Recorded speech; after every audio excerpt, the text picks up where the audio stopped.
Hello, my name is Teresita Blanco, the Artsy Sister, and today I wanted to show you my 10 favorite romantic movies for this Valentine's Day. Most of them are not like recent developments because like at a certain point, after a while, like I haven't seen a good new movie lately. But hopefully these movies will be new to you.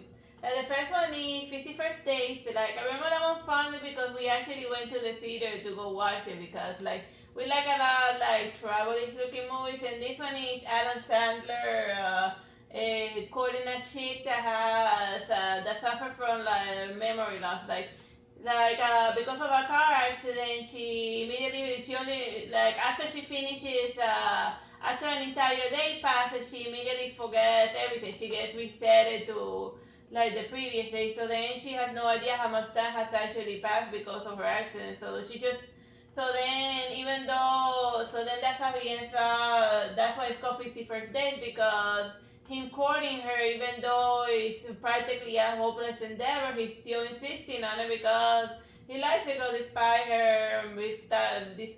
her brain problems. So, like, it's cute. Just because someone has a disability doesn't mean that they're not worth courting. It's a funny like Adam Sandler movie. And there's also a penguin. What's not to love about penguin? I don't remember what role the penguin plays. Oh, she works at a zoo, right? Oh no, he works at a zoo. Yeah. And she goes in her happy routine to a restaurant because she's like forever caught in a loop of action because she keeps resetting to like the previous day. So she only remembers like the last part of her what she was gonna do the following day, and then that's it. And then the ending is really cute because they travel somewhere, and I like travel stuff. Alright, this one is Flashdance.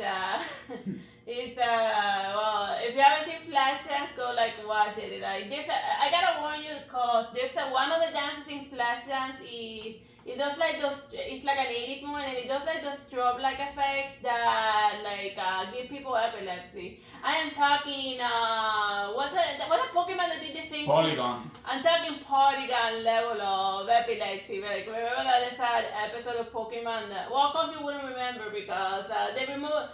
I don't think it made it out of Japan because when they aired that episode, when Porygon did like the flash attack, a lot of 50 students suffer an epilepsy attack because of like the stroke like effect. So you can imagine the parents like arriving home, like they're busy cooking and stuff, and then they say, "What the hell?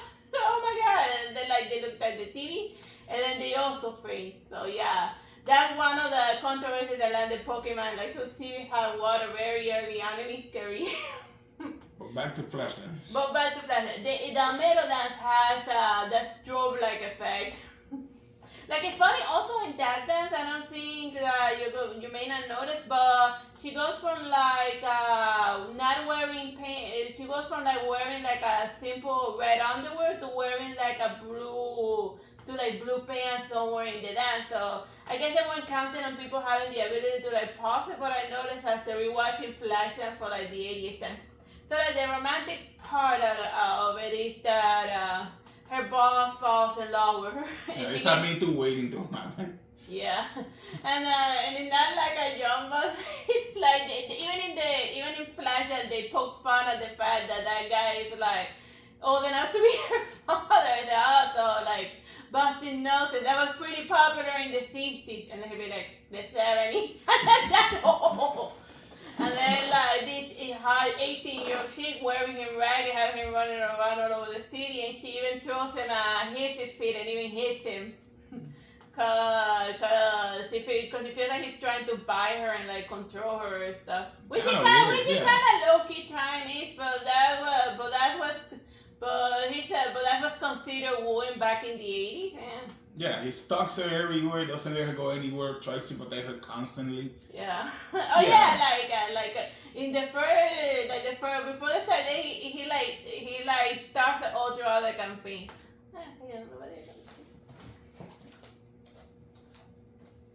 In this movie is called the next romantic movie is Ghost. It's interesting that in the title card they also put Whoopi Goldberg, but you can't see her anywhere. But she kind of weirdly is, one of the weird things in the Nothing Ghost. weird about it. Well, nothing weird about it. Where technically she's making out with Whoopi Goldberg, who's possessed by her dead husband's spirit. I would like to meet and shake the hand of the person who wrote down the script. Yeah. So I guess she's attracted to people's spirit, or more specifically the spirit of like her dead husband. So she would like kiss a woman, but only if she's possessed by her dead husband's ghost. It's a very specific thing to think. Yeah. But whatever, just it's a story about a woman coping with like her husband's death, and the husband coping with the fact that he's no longer in the world of the living. Yeah, and her best friend. Well, I don't want to spoil who got this person killed. But if you want to see Whoopi Goldberg possessed by a ghost, kissing a a woman, kissing a woman, yeah, this is a film. Well, they did like a jump cut before it happens like 100% for real, but like if they remake Ghost, they gotta go 100%.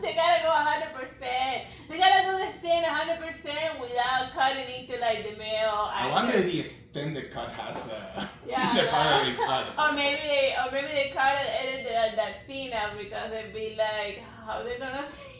That it look like he's making out with that shit. And she Googled her because that's what's technically happening. Never mind that possessed or not. So, yeah. I would like to see that cut section. Somebody has it and wants to link it in the comments. Go ahead. Yeah, the cut, that scene in the Ghost movie. So yeah, Whoopi Goldberg is here. She's like right now getting possessed by Patrick Swayze. So. Even though she looks like she's like hugging her dead husband. She's actually hugging Whoopi Goldberg in that scene. Who's possessed? Yeah. Oh yeah, the time is running. Yeah, it's running. Yeah. So yeah, romantic movie. Moving along. 19. Alright, this one is Hitch by Will Smith. This is another one of those movies that we went. This was before it's an old movie. Doesn't he slap someone in this too? Oh yeah, he slaps someone. He's a lot of guy who makes his money by helping out other guys. By helping incels, basically, because one of the people who came over there. Oh yeah, one of the people that came over there, he came over there to help him commit a crime. But what if she doesn't that for me, do you have anything to make have a little bit? What the hell? Dude, I calling the police if I see you near a woman. Like that guy's a proto incel. Before Yeah. Well, Haitian is specific. He makes it out of being the perfect wingman. Another alternative title could have been wingman, you know? I'm a professional wingman. Which is what they call like the guy that helps the other dude like get the girl. But he does it for money. And so he also kisses that dude in this movie, so yeah. So that's interesting if you like that. You get to see Will Smith kissing a dude. He got kissed by a dude. He was like giving him a tutorial on how to like kiss a chick, you know, and then he'd be like, you go 90 and then you wait for her to give 100, but then the other guy just went 100 and then he'd be like, what the hell? I told you to wait for the chick to kiss you. What do you mean? And then you kiss me, you lunatic. Bye. Not playing with you anymore. So yeah, that one I also saw like in the theater. And he goes to like different date spots. So if you're thinking of date ideas, then this movie's good for like romantic ventures or whatever. Like most of his dates somehow, when he starts wooing a woman specifically, they end in hilarity. But it's a fun movie. Yeah, you don't take your date to find out that her. How you to meet your wingman. This is the guy, because that ends up being like the problem in the movie when a lot of chicks find out how like their boyfriends, how they were related to this guy. So yeah, Hitch. Oh man, that got this pixel. Well, it doesn't look pixel. Yeah, it's got the algorithm thing. Yeah. This one is Miss Congeniality. Like, I guess some people would consider it like an action comedy, but it has some romantic elements in there. So it's romantic enough to qualify for it. So then, like, it starts with her, like, in school, and then she stands out, and then, like, the little kid, she is getting bullied, so then the little girl, Sandra Bullock, goes and punches the bully, and then the kid gets annoyed at her because now they think that he's even more sissy than usual because they think now that he needs a girl to protect him, so then she punches him for getting rejected. Which they play off as a joke, but yeah, just because somebody like rejects you romantically is not it's not good to punch him in the face, you know. That works the same way for both guys and girls, you know, like. Nobody should be hitting anyone anywhere. Yeah, just because just respond in kind. Like how would I always say, eye for eye, tongue for tongue. If they punch you, you punch hard. But don't take advice from me with regard to anything. I'm not an expert on nothing. Just stupid romantic movies. So so then like she eventually goes out to be like an FBI agent. Not the fast mode corrupted FBI agent.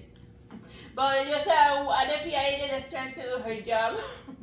And it's like interesting how in some scenes it almost looks like her guy friend is like taking credit for her work and stuff. Like her guy friend co-worker that she kind of has a crush on. And so then she enters on Discover in like the Miss USA pageant because she was the only agent in the branch that fitted the dress. So then like they give her like a makeover and stuff. And like it was interesting how they went way out of the way to make such an actress like Sandra Bullock look more tomboyish, and like they went way out of the way to like make her not look hot and stuff. So yeah. Miss Congeniality, you get like beauty pageants and a little romance and some action on the side. It's interesting because the person who was originally going to be the Miss Universe, they had the girl from Friend in the computer. Oh yeah. But then, so maybe that's like somebody else they considered for the role before they gave it to Sandra Bullock. But then they thought she was on maternity leave, so she wasn't good for the role. So yeah. Oh, and also they give her like a ton they also give her like a ton of makeup, which is like obvious, and also like the lip, and they also collagen on the lips. Not like officially in the movie, but it's pretty obvious. But whatever. Yeah. Also, Sandra Bullock famously didn't like this movie, even though it's it's a movie that I like rewatch every time it's on Netflix or something.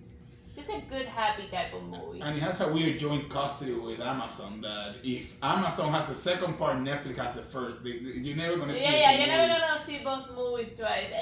And people should lowbrow start pressuring Sandra Bullock into bringing up Miss Congeniality.A. Let's make Congeniality.A happen. Yeah. I mean, she can nothing else. Well, she probably has better like movie options, but come on. Make this move. Make the third part. Oh, and please don't let a robot write the script. Oh my god, I'm so sick of robot scripts. I'd rather saw 80 coked up monkeys write the script than for a robot to write. Oh yeah. This one is Roadhouse. Roadhouse.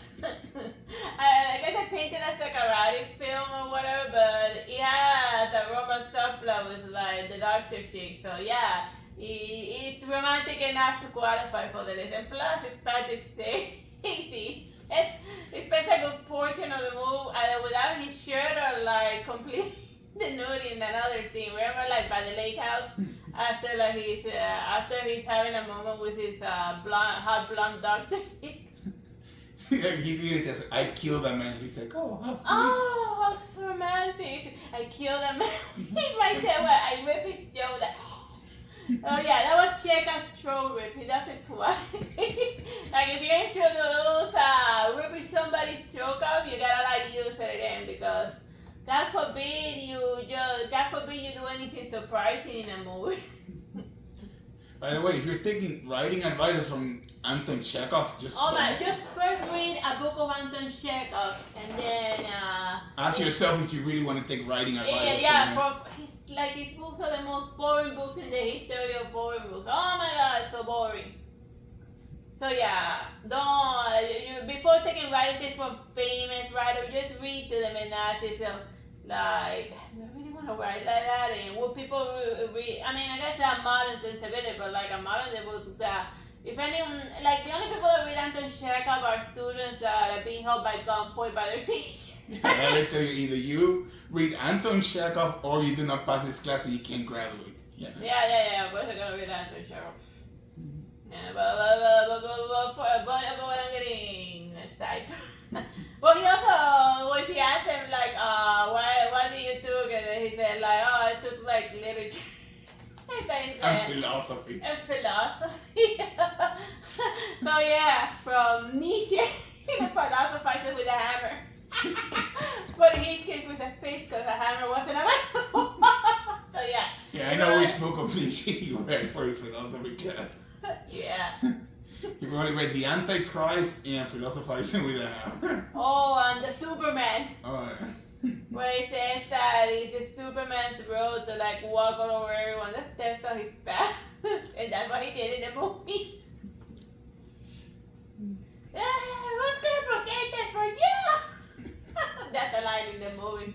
And then that something blows up in the background. Because it's an 80s movie.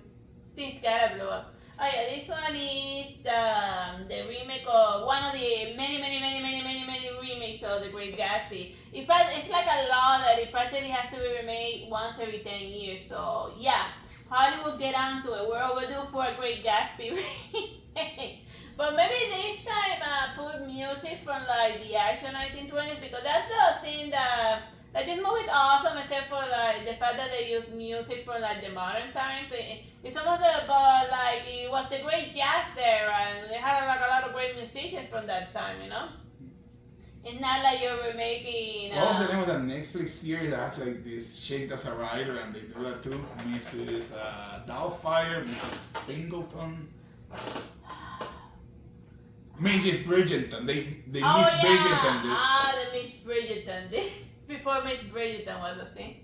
Yeah, so now you know that we also watch Miss Bridgerton. They basically just Miss Bridgerton this and add like a bunch of music from modern time into this. Oh yeah, like we actually went to the theater to watch this and like we saw the 3D version. It looked very creepy. Mostly because of the spotlight that was more in your face than usual, because like it's a 3D movie. Things gotta fly in your face. So yeah, this has a 3D version of the movie. Like you never know that you need glasses until somebody blows a firework right in your eyeball. Yeah. And then it's like, because it's 3D, it's more in your eye than you. I don't know. The point is that if you wanna like get like eye damage, watch the 3D version of this one. You're gonna need those glasses that show up in the background. Yeah, that's how yeah, you're gonna need those glasses. But yeah, I talked about everything but the romance thing. So the Great Gatsby is about this guy that likes to say "oh sport." So yeah, so if you wanna sound extra snobby, call everyone "oh sport." What you got me? Did we tell them what we do with all sport? Or not? Nah. Okay. Yeah, I only tell We them. need something with all sport, yeah. And like once Skynet should stop saying no sport, then you would understand. But I'll leave it like that. So, but not tell you mine. But yeah. And so then like the girl he likes, he marries to another guy because he often disappears on her because he doesn't feel that he was good enough for her because she was like a rich little princess. And then he returns in order to woo her again now that he's filthy rich and stuff. But then like the mystery is where the hell does he get his money? And then like in the book they kind of have implied what he does, but when the book it says that he was like bootlegging. Well, somebody said that they thought was bootlegging. But then again, they thought of that because in all of his parties he had real alcohol, not fake one. So then they made him. He probably made his money by bootlegging. And when he said bootlegging, I thought like, wait, so like he illegally sells like movies that he recorded of like the movies. Yeah, because that's what bootlegging means in like the modern sense, you know. And also we didn't speak English back then, so that well, why not? We did speak English, but like just because you speak a language doesn't mean that you understand all of these nuances. Nuances, you know, because like the meaning of word changes throughout time, and I'm proud of that bootleg. So when the book, when they said bootlegging, we thought that he recorded movies off the theater and then sold them. And then I'd be like, well, how did he do that with a ginormous camera in like the 1920s? Of course, now I feel silly, but back then when we were young. Yeah, just imagine like trying to bootleg movies, but like in the 1920s, with like considering how huge cameras were, and then you're like.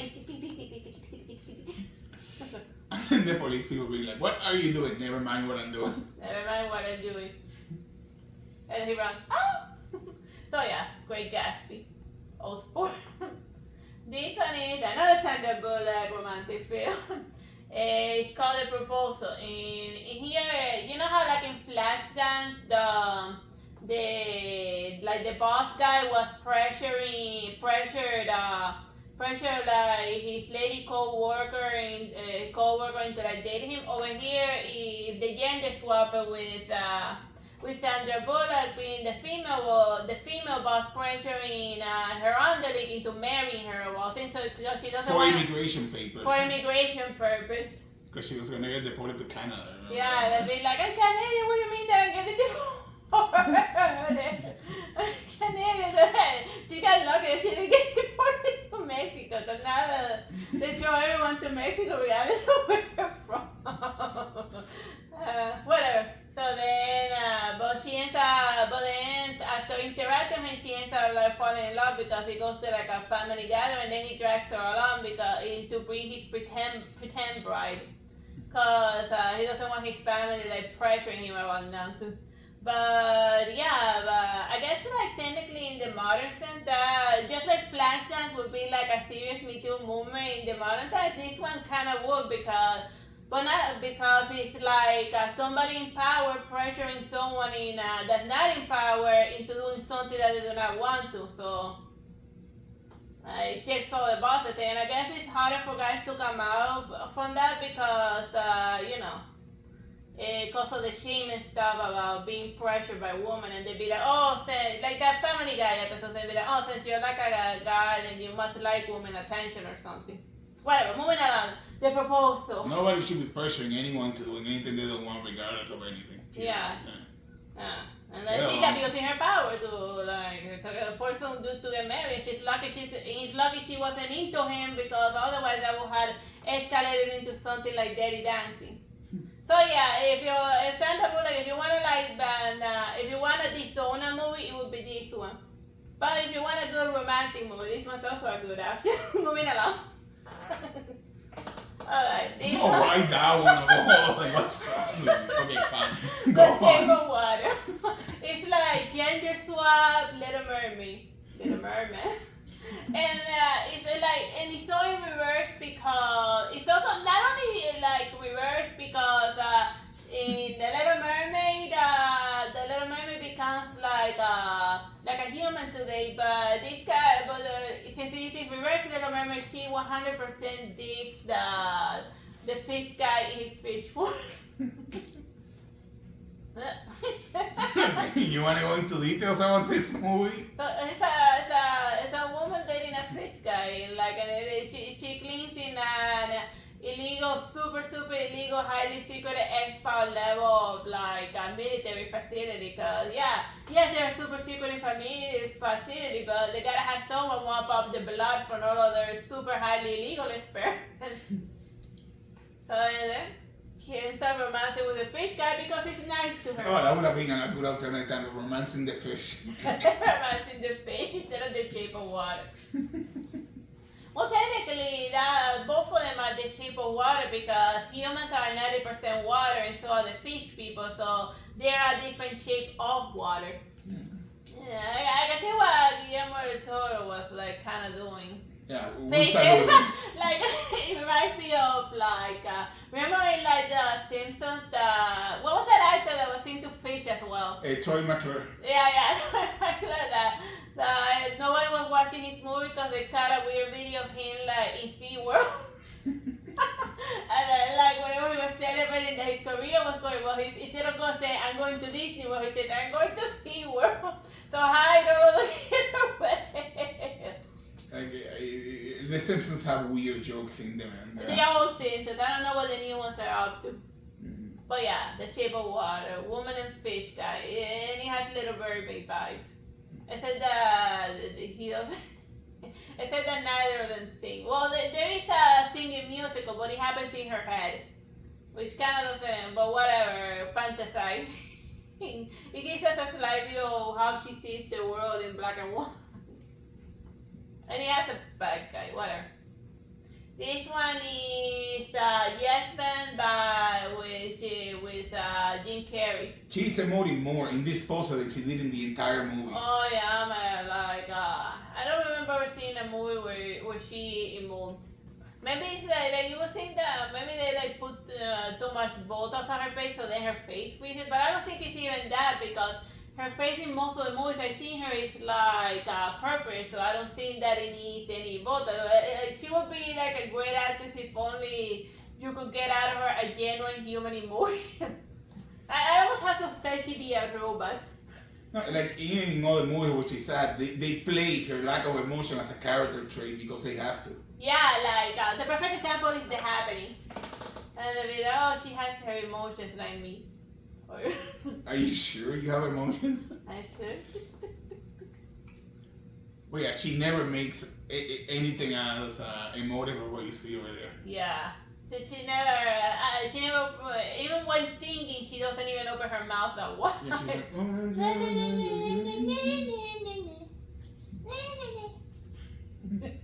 good movie. Weird. Yeah. And it's even more obvious when you compare her next to Jim Carrey, who's the polar opposite of overacting. Yeah, so like her under emotion when compared to Jim Carrey flying around all over the place, because he got possessed by the mask and the mask never left him, so he became the mask. But that's the thing, like. Oh, Ace Ventura came before the mask, and he was He was still acting crazy. So I guess he's always been Ace Ventura. Also, the motorcycle that she has is not that one. I don't know what. Yeah, it wasn't. Or is it? No, it's not. That's a. Oh yeah, it was more bulky on the front, so. Yeah. And it had like googly eyes too. And he was also wearing her helmet. So yeah, don't drive a motorcycle without a helmet, even if it looks catchy. Even if the movie says yes man, take note of that. So basically, it's that he's getting over like a chick dumped him. So then he falls into a depression and he starts doing stuff. So then like he eventually gets pressured into like going to a seminar where the whole joke of it is that you have to say yes to everything, you know, and he enters a covenant with like this spokesperson. He joins a cult. Kinda, yeah, where you have to say yes to everything. So then since he started saying yes to everything, he gets into cookie adventure and even a relationship with a woman, because she asked him out on a date and then he said, yes, ma'am. And then whenever she asked him to go out, the go-to answer was yes. So then when she finds out about the cult he joined, they have the awkward conversation. But yeah. If you want to see a romantic movie with cultist overtones, you know, then this is a good one for you. And also, if you want to watch Yes Man Eat. Do you want to subscribe? Yes. Yes, man. So yeah, once you get into the Bible, the correct, do you want to subscribe? Yes, man. And you want to like and share with 100 of your friends? Also, yes. Even if you don't have 100. Just spam it. I don't care. Yes, man.